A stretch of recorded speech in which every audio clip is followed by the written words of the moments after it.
ओम शांति, ओम शांति, ओम शांति।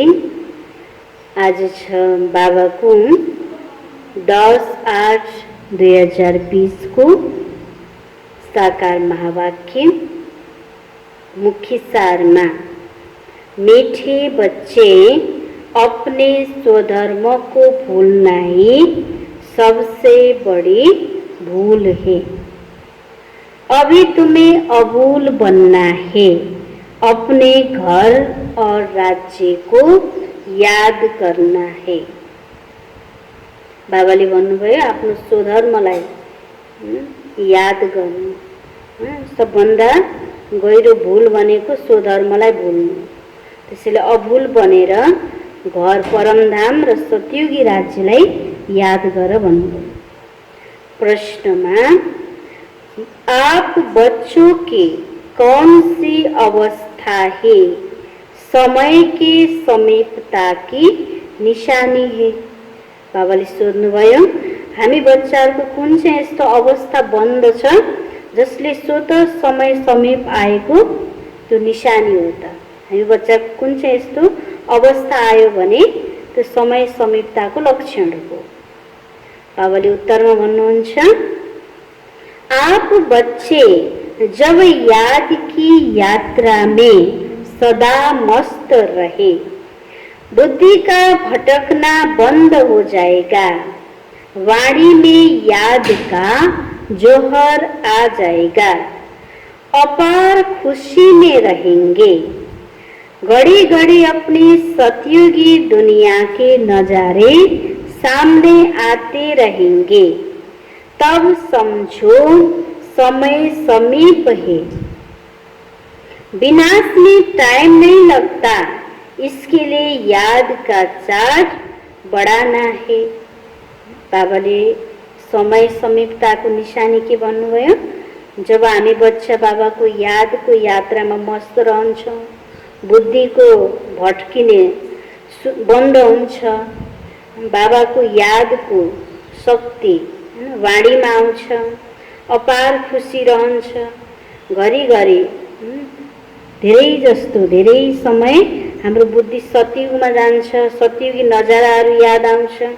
तब सम्झ कि बाबाले भने समय अब एकदम नजिक छ, विनाश हुनमा त समय लाग्दैन। त्यसको लागि बाबाले भन्नुभयो यादको चार्टलाई बढाऊ।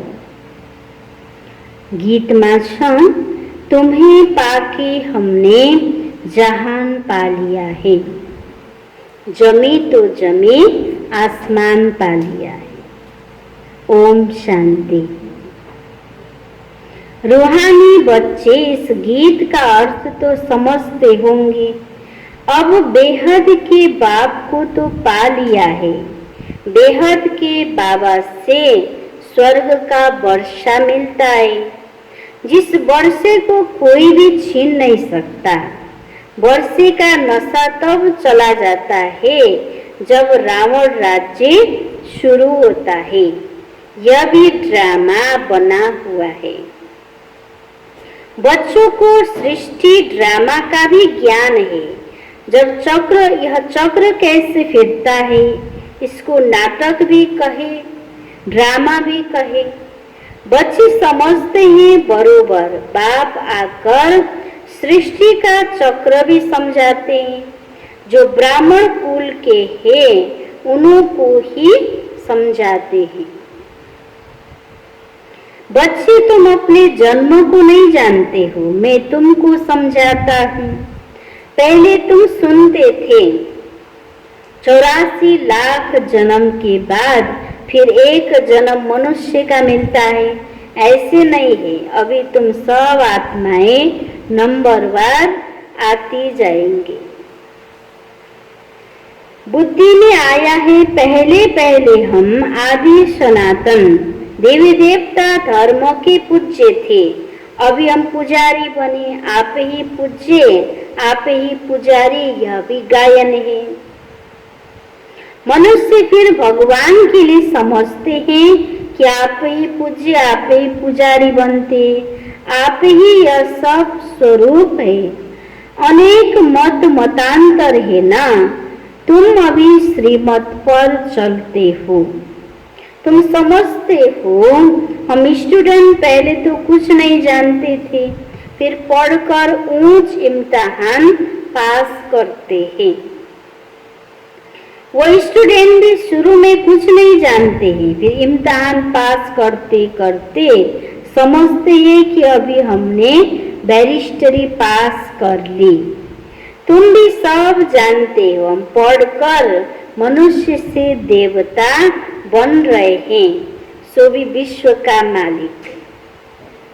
वहाँ तो है ही एक धर्म, एक राज्य, तुम्हारा राज्य कोई छीन न सके। वहाँ तुमको पवित्रता, सुख, शांति, संपत्ति सब कुछ है। सतयुग में पवित्रता, सुख, शांति, संपत्ति सबै थियो। तुम विश्व के मालिक थे। गीत में भी सुना ना, अब यह गीत तुमने तो नहीं बनाया, अनायास ही ड्रामा अनुसार इस समय के लिए यह बने हुए हैं। मनुष्य के बने हुए गीतों का अर्थ बाबा बैठ समझाते हैं। अभी तुम यहाँ शांति में बैठ बाबा से वर्षा ले रहे हो, जो कोई छीन न सके। आधा कल्प सुख का वर्षा रहता है, बाबा समझाते हैं। मीठे मीठे बच्चे, आधा कल्प से भी जास्ती तुम सुख भोगते हो। फिर रावण राज्य शुरू होता है। मंदिर भी ऐसे हैं जहाँ चित्र दिखाते हैं, देवताएं वाम मार्ग में कैसे जाते हैं। ड्रेस तो वही है, ड्रेस बाद में बदलती है। हर एक राजा की अपनी अपनी ड्रेस, ताज आदि सब अलग अलग होता है।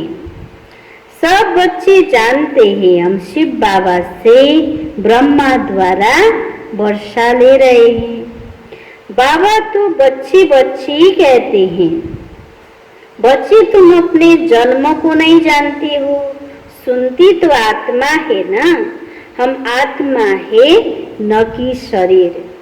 और जो भी मनुष्य मात्र है, उनको भी अपने शरीर के नाम का नशा रहता है, क्योंकि देह अभिमान है ना।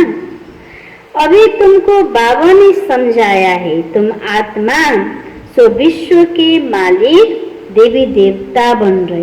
बाबाले हामीले के सम्झाउनु भएको छ? हामी आत्मा विश्वको मालिक देवी देवता बन्दैछौँ। यह ज्ञान अभी है, हम सो देवता फिर क्षेत्रीय घराने में आएंगे। 84 जन्मों का हिसाब भी चाहिए ना। सब तो 84 जन्म नहीं लेंगे, सब इकट्ठे थोड़े आ जाते हैं। तुम जानते हो कौन से धर्मों कैसे आते रहते हैं। हिस्ट्री पुरानी फिर नई होती है। अभी यह है पतित दुनिया, वह है पावन दुनिया। फिर दूसरे दूसरे धर्म आते हैं। यह कर्म क्षेत्र पर यह एक ही नाटक चलता है। मुख्य है 4 धर्म। इस संगम पर बाप आकर ब्राह्मण संप्रदाय स्थापना करते हैं। संगम युगमा बाबाले आएर ब्राह्मण संप्रदाय स्थापना गर्नुहुन्छ। विराट स्वरूप का चित्र बनाते हैं, परंतु उसमें यह भूले हैं। बाप आकर सब बातें समझाए, अभूल बनाते हैं। बाप तो न कभी शरीर में आते न भूल करते हैं। वह तो थोड़े समय के लिए तुम बच्चों को सुख धाम का और अपने घर का रास्ता बताने के लिए इनके रथ में आते। शिव बाबा ब्रह्मा बाबा को रथ में आएर हामी बच्चाहरूलाई सुखधाम को बाटो देखाउनुहुन्छ। न सिर्फ रास्ता बताते हैं, परंतु लाइफ भी बनाते हैं। कल्प कल्प तुम घर जाते हो, फिर सुख का पाठ भी बजाते हो। बच्चों को भूल गया है, हम आत्माओं का स्वधर्म है ही शांत। इस दुख की दुनिया में शांति कैसे होगी, इन सब बातों को तुम समझ गए हो। तुम सबको समझाते भी हो। आहिस्ते आहिस्ते सब आते जाएंगे। विलायत वालों को भी यह मालूम पड़ेगा कि सृष्टि का चक्र कैसे फिरता रहता है। इनकी आयु कितनी है? फॉरेनर्स भी तुम्हारे पास आएंगे। वह बच्चे वहां जाकर सृष्टि चक्र का राज समझाएंगे। वह समझाते हैं कि क्राइस्ट गॉड के पास जाएगा। क्राइस्ट को गॉड का बच्चा समझते हैं। कोई फिर यह समझते हैं कि क्राइस्ट भी पुनर्जन्म लेते लेते अभी बेघर है। जैसे तुम भी बेघर हो ना, बेघर अर्थात तमो प्रधान। तुम्हारा धर्म स्थापक फिर अपने समय पर धर्म स्थापन करने आएगा। उनको गुरु नहीं कह सकते, वह धर्म स्थापन करने आता है। सदगति दाता सिर्फ एक है। वह जो भी धर्म स्थापन करने आते वह सब पुनर्जन्म लेते लेते अभी आकर तमो प्रधान बने। धर्म पिताको आत्माहरू पनि बाबाले भन्नुहुन्छ पुनर्जन्म लिँदा लिँदा अभी अहिलेको समय तमो प्रधान बनेको छ। अंत में सारा झाड़ जड़ीभूत अवस्था को पा लेते हैं। अभी तुम जानते हो सारा झाड़ खड़ा है। बाकी देवी देवता धर्म का फाउंडेशन है नहीं, बर्ड का मिसाल। यह बातें बाबा ही बच्चों को बैठ समझाते हैं। यो गहिरो कुराहरू शिव बाबाले नै बसेर हामी बच्चाहरूलाई समझाउनुहुन्छ। तुम बच्चों को बहुत खुशी होनी चाहिए। तुमको मालूम पड़ा है हम सो देवी देवता थे फिर अब बनते हैं। या तुम आते ही हो सत्य नारायण की कथा सुनने, जिससे नर से नारायण बनेंगे। नारायण बनेंगे तो जरूर लक्ष्मी भी होगी। नारायण के साथ लक्ष्मी भी बनती है। लक्ष्मी को कभी नारायण बनाते हैं, नारायण फिर कभी लक्ष्मी बनते हैं। कोई कोई गीत बहुत अच्छे हैं। माया के घुटके आने पर गीत सुनने से हर्षितपना आ जाएगा। मायाको अनेक व्यर्थ संकल्प विकल्पहरू तुफान आएको बेलामा बाबाले भन्नु ज्ञानको राम्रो राम्रो गीतहरू सुन्यो भने फ्रेश हुन्छौ। हर्षितपना आ जाता है। जैसे तैरना सिखलाते हैं तो पहले घुटके आते फिर उनको पकड़ लेते हैं। यहाँ भी माया की घुटके बहुत खाते हैं। तैरने वाले तो बहुत होते हैं, उन्हों की भी रेस होती है तो तुम्हारी भी रेस होती है उस पार जाने की। मामी तुम याद करना है, याद नहीं करते तो घुटका खाते हैं। बाबा को याद नआयो भने फेरि व्यर्थ अनेक संकल्पहरू आउँछ। त्यसलाई बाबाले व्यर्थ घुटका भन्नुहुन्छ। बाप कहते याद की यात्रा से ही बेड़ा पार होगा, तुम उस पर चले जाएंगे। पैरों को कोई बहुत तीखे होते हैं, कोई कम। यहाँ भी ऐसे है। बाबा के पास चार्ट भेज देते हैं, बाबा जांच करते हैं। याद के चार्ट को यह राइट रीति समझते हैं या रंग समझते हैं। हम जितना समय यहाँ पढ़ते हैं उतना समय तो चार्ट ठीक रहता है, परंतु नहीं, बहुत है यहाँ बैठे हुए भी सुनते हुए भी बुद्धि बाहर में कहाँ कहाँ चली जाती है। बाबा को मुरली सुन्ने टाइम में योग गर्ने समय में बुद्धिलाई बाबाले भन्छ एकाग्र चित्त भएर स्थिर रूपमा राख। यदि बाहिर बुद्धि गयो माना के भने व्यर्थ घुटका इधर उधर देखते रहते हैं। ऐसे ऐसे भी कोई नए नए आते हैं, बाबा समझ जाते हैं पूरा समझा नहीं है, इसलिए बाबा कहते नए नए को जल्दी यहाँ क्लास में आने की छुट्टी न दो, नहीं तो वायुमंडल को बिगाड़ते हैं। आगे चल तुम देखेंगे जो अच्छे अच्छे बच्चे होंगे यहाँ बैठे बैठे वैकुंठ में चले जाएंगे। बहुत खुशी होती रहेगी, घड़ी घड़ी चले जाएंगे। अभी टाइम नजदीक है। नंबरवार पुरुषार्थ अनुसार तुम्हारी अवस्था ऐसी हो जाएगी। घड़ी घड़ी स्वर्ग में अपने महल देखते रहेंगे। त्यति हाम्रो बुद्धि एकाग्र हुन्छ। बाबाले भन्नु सतीको सीनहरू देखना आउँछ। जो कुछ बताना करना होगा उनका साक्षात्कार होता रहेगा। समय तो देख रहे हो कैसी कैसी तैयारियां हो रही है। वर्तमान समयले सबै कुराहरू देखाइरहेको छ। अनेक प्रकारको बाबाले विनाशको लागि तैयारीहरू भइरहेको छ।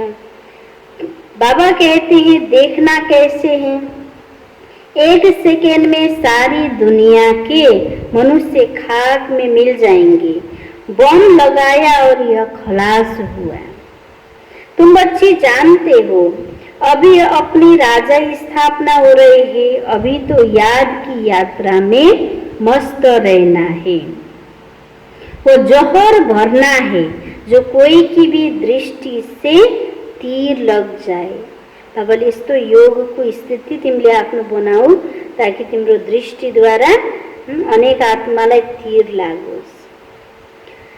पिछाड़ी में भीष्म पितामह आदि जैसे को तुमने ही ज्ञान के बाढ़ मारे, झट समझ जाएंगे। यह तो सत्य कहते हैं, ज्ञान का सागर। पतित पावन तो निराकार भगवान है, कृष्ण हो न सके।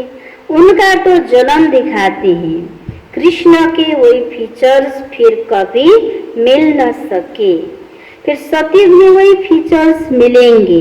हर एक जन्म में हर एक के फीचर्स अलग अलग होते हैं। ये ड्रामा का पार्ट ऐसा बना हुआ है। वहाँ तो नेचुरल ब्यूटी फीचर्स होती है। अब तो दिन प्रतिदिन तन भी तमो प्रधान होते जाते हैं। पहले पहले सतो प्रधान फिर सतो रजो तमो में जाते हैं। यहाँ तो देखो कैसे कैसे बच्चे जन्म लेते हैं। कोई की टांग नहीं चलती, कोई जामड़े होते हैं, क्या क्या होता है। सतयुग में ऐसे थोड़ी होता है। वहाँ देवताओं को दाढ़ी आदि भी नहीं होता। नैन चैन से सब मालूम पड़ जाता है यह मेल है या फीमेल है। आगे चल तुमको बहुत साक्षात्कार होगा।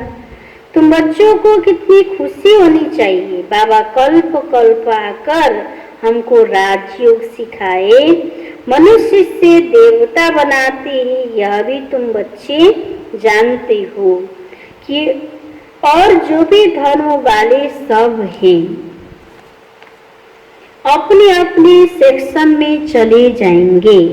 आत्माओं का भी झाड़ देखते हो ना। चित्र में बहुत करेक्शन करते हैं, बदलते जाएंगे। जैसे बाबा सूक्ष्म वतन के लिए समझाते हैं। संशय बुद्धि तो कहेंगे यह क्या, आगे यह कहते थे, अभी यह कहते हैं। लक्ष्मी नारायण के दो रूप को मिलाकर विष्णु कहते हैं। बाकी चार भुजा वाला मनुष्य थोड़े होता है। रावण के 10 शीश दिखाते हैं, ऐसा कोई मनुष्य होते नहीं। हर वर्ष बैट जलाते हैं जैसे गुड़ियों का खेल। मनुष्य कहते शास्त्र बिगर हम जी नहीं सकते। शास्त्र तो हमारे प्राण है। गीता का देखो कितना मान है। यहाँ तो तुम्हारे पास मुरली का ढेर इकट्ठा हो जाता है। तुम रख कर क्या करेंगे। दिन प्रतिदिन तुम नई नई पॉइंट सुनते रहते हो। हाँ, पॉइंट्स नोट करना अच्छा है। भाषण करते समय रिहर्सल करो। यह कौन समझाएंगे? टॉपिक की लिस्ट होनी चाहिए। आज इस टॉपिक पर समझाएंगे। रावण कौन, राम कौन, सच क्या है वह हम आपको बताते हैं। इस समय रावण राज्य सारी दुनिया में है, 5 विकार तो सब में है। आगे पवित्र गृहस्थ आश्रम था, सो पतित बन गए। लक्ष्मी नारायण सो फिर ब्रह्मा सरस्वती। बाबा भी कहते हैं इनके बहुत जन्म के अंत में प्रवेश करता हूँ। यह हार और जीत का खेल है। हार कैसे होती है? 5 विकार रूपी रावण से। आगे पवित्र गृहस्थ आश्रम था, स्वपतित बन गए हैं। लक्ष्मी नारायण सो फिर ब्रह्मा सरस्वती। बापी कहते मैं इनके बहुत जन्म के अंत में प्रवेश करता हूँ। तुम कहेंगे हम भी बहुत जन्म के अंत में बाप से ज्ञान ले रहे हैं। यह सब समझने की बातें हैं। कोई की डॉलहेड बुद्धि है तो समझते नहीं है। यह तो राजधानी स्थापना हो रही है। बहुत आएंगे फिर चले जाएंगे, वह फिर आ जाएंगे। प्रजा में पाई पैसे का पद पालेंगे, वह भी तो चाहिए ना। अच्छा, मीठे मीठे सिकिलते बच्चों प्रति माता पिता बाप दादा का याद प्यार और गुड मॉर्निंग। रूहानी बाप की रूहानी बच्चों को नमस्ते। रूहानी बच्चों की रूहानी बाप को याद प्यार गुड मॉर्निंग, नमस्ते नमस्ते। धारणा को लागि मुख्य सारमा छ। पहिलो पॉइंट, सदा इसी नशे में रहना है कि हम अभी इस पढ़ाई पूरी कर। मनुष्य से देवता सो विश्व का मालिक बनेंगे। हमारे राज्य में पवित्रता सुख शांति होगा, उससे कोई छीन नहीं सकता। सदा बाबाले भन्नुभयो नशामा रहौ। कहिले हामी पढाइ पूरा गरेर अब देवी देवता सो विश्वको मालिक बन्दैछौँ। हाम्रो अब पवित्रता सुख शान्तिको राज्य आउँदैछ, जसलाई कसैले पनि छिन्न सक्दैन। दोस्रो पॉइंट, इस पार से उस पार जाने के लिए याद की यात्रा में अच्छा तैराक बनना है। माया की गुटकी नहीं खानी है, अपनी जांच करनी है। याद की चाट को यथार्थ समझकर लिखना है। यो कलियुगदेखि सतयुग दुनियाँमा जानको लागि बाबाको यादको यात्रामा राम्रोसँग तैर्नेवाला तैराक बनाऊ र मायाको अनेक प्रकारको व्यर्थ संकल्पको घोटका नखाऊ। आफूले आफैलाई जाँच गर। बाबाको यादको चाट मेरो कि यथार्थ सही रूपमा छ कि छैन, त्यसलाई राम्रोसँग बुझेर लेख भन्नुभयो बाबाले। आज बाबाले वरदान दिनुभएको छ, श्रेष्ठ बेला के आधार पर सर्व प्राप्तियों के अधिकार प्राप्त करने वाले पद्मा पदम भाग्यशाली भव। विस्तार, जो श्रेष्ठ बेला में जन्म लेने वाले भाग्यशाली बच्चे हैं, वह कल्प पहले की टचिंग के आधार पर जन्मते ही अपनेपन का अनुभव करते हैं। वह जन्मते ही सर्व प्रॉपर्टी के अधिकारी बनते हैं। जैसे बीज में सारे वृक्ष का सार समाया हुआ है, ऐसे नंबर 1 बेला वाली आत्माएं सर्व स्वरूप की प्राप्ति के खजाने के आते ही अनुभवी बन जाते हैं। वे कभी ऐसे नहीं कहेंगे कि सुख का अनुभव होता, शांति का नहीं। शांति का होता, सुख का व शक्ति का नहीं, सर्व अनुभव से संपन्न होते हैं। स्लोगन छ, अपने प्रसन्नता की छाया से शीतलता का अनुभव कराने के लिए निर्मल और निर्माण बनो। अपनी प्रसन्नता की छाया से शीतलता का अनुभव कराने के लिए निर्मल और निर्माण बनो।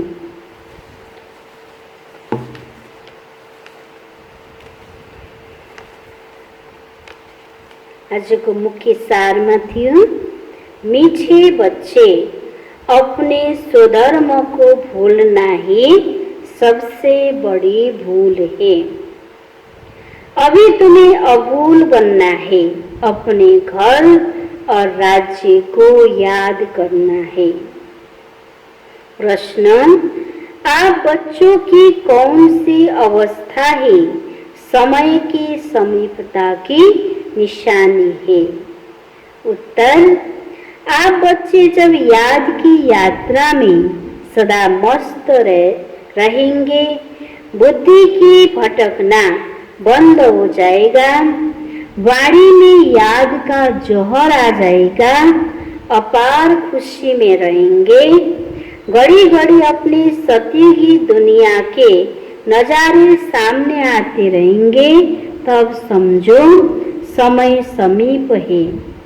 विनाश में टाइम नहीं लगता, इसके लिए याद का चार्ट बढ़ाना है। ओम शांति।